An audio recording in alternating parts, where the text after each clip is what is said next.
রাধে রাধে।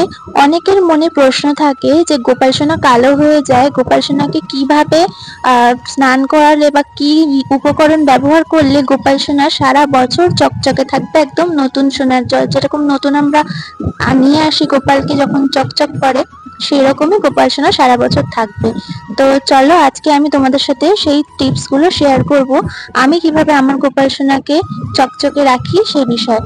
দেখো আমি নিয়েছি এখানে মুলতানি মাটি পাউডার, লাগবে চন্দন পাউডার, আর নেব গোলাপ জল। তো প্রথমে আমি বাটিতে মুলতানি মাটি আর চন্দন পাউডারটা নিয়ে নিচ্ছি, সামান্যই নেব।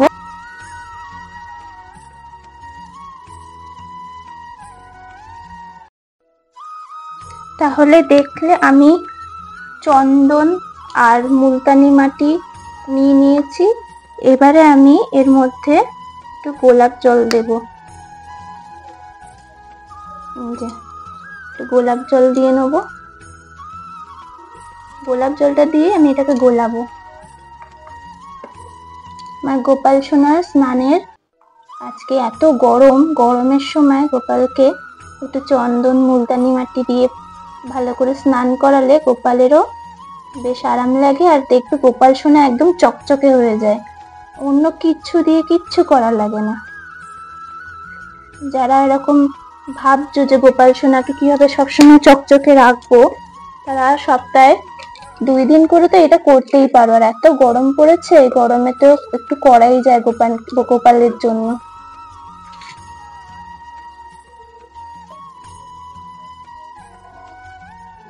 গোপালের জন্য থালা নিয়ে চলে এসেছি, স্নানের পাত্র। এটা আমি একটু স্বস্তি কেকে নিয়েছি। এবারে আমি আমার গোপাল সোনাকে স্নান করাবো। এই যে বসিয়ে দিচ্ছি আমার গোপাল সোনাকে।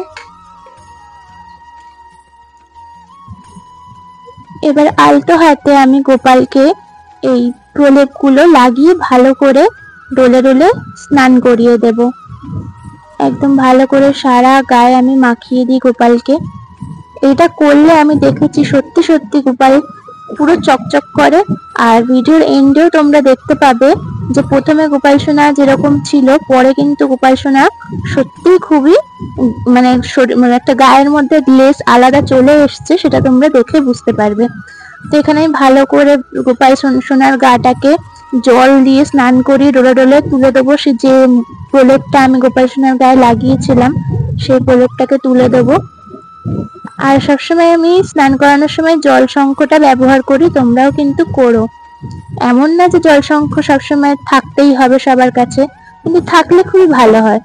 আমি গোপাল সোনাকে আমি মুছিয়ে নিচ্ছি গাটা ভালো করে, একটু পাউডার লাগিয়ে নিচ্ছি। গরম তো, গরমে পাউডারটা বাচ্চাদের লাগাতেই হয়। দেখেছো তোমরা কি খেয়াল করছো আমার গোপাল সোনার মুখটায় কত সুন্দর চকচক করছে? আর এই ময়ূর পাখনাগুলো মোটেও দাঁড়াতে চাইছে না। আসলে এত হাওয়া, পাখা চলছে যেহেতু, পাখার হাওয়াতেই পালকগুলো এদিক ওদিক উল্টে পড়ে যাচ্ছে। আমি দুধ নিয়ে চলে এসেছি গোপাল সোনার জন্য, গোপালকে দুধ ভোগ দেব। এইবার ময়ূর পাখনাগুলো সঠিক জায়গায় ঠিকঠাক ভাবে বসেছে। তো সাদা ফুল গোপালের খুবই প্রিয়, তাই সাদা ফুল নিয়ে চলে এসেছি গোপাল সোনাকে দেবো বলে। এই তুলসীর মালা রেখেছি, যেহেতু আজ রবিবার ছিল, তুলসী পাতা তুলতে পারিনি, তো সেই কারণে তুলসীর মালাটা রেখেছি। এবার আমাদের বাড়িতে কিন্তু এই ফুলগুলো প্রচুর পরিমাণ ফোটে, সাদা ফুল জানা ফোটে তার দ্বিগুণ এই ফুল ফোটে। এই গোলাপ ফুলটা আমি গোপালের কাছে রাখতে যাচ্ছিলাম, কিন্তু তারপরে আমার রাধা রানীর কথা মনে পড়লো। রাধা রানীকে না দিয়ে গোপালকে দিলে কি হয়, তাই গোপাল সোনাকে না দিয়ে আমি গোলাপটা রাধা রানীকে দিলাম। যেহেতু গোপাল সোনার অত গোলাপের থেকে বেশি সাদা ফুল প্রিয়, রাধা সোনাকে লাল ফুল দেওয়াটাই ভালো। তো এবার দেখো, আমি যেহেতু আজকে রবিবার ছিল, আমি তুলসী পাতা তুলতে পারিনি বলে ওর মধ্যে আমি একটু শুকনো তুলসী পাতা দিয়ে দিয়েছি। এবারে আমি গোপাল সোনাকে আরতি করে নিচ্ছি, প্রথমে ধূপকাঠি দিয়ে, এরপরে প্রদীপ দিয়ে আরতি করে নেবো। আসলে ঠিক করে যেহেতু দেখাতে পাচ্ছি না, প্রদীপটা বড়, তাই তোমরা ক্যামেরায় দেখতে পাবে না। তবে আমি চেষ্টা করছি হালকা পাতলা তোমাদের বোঝানোর, যে হ্যাঁ আরতিটা মানে প্রদীপটা আমার দেখানোর চেষ্টা করছি।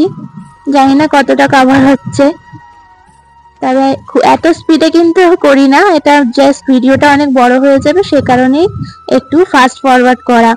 আমার গোপাল সোনার দুধু খেয়ে নিচ্ছে, গোপাল সোনার ফেভারিট দুধু।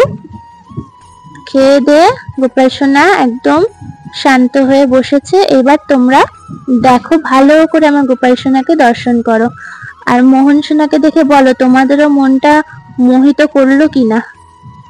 দেখেছো সুন্দর করে সেজে গুজে বসে আছে আমার গোপাল। গরমের সময় অতিরিক্ত সাজ আমি গোপালকে দিই না। তোমরা কিন্তু জানিও তোমাদের কেমন লাগলো আজকের ভিডিওটা। ভালো লাগলে প্লিজ লাইক করো, সাবস্ক্রাইব করো চ্যানেলকে।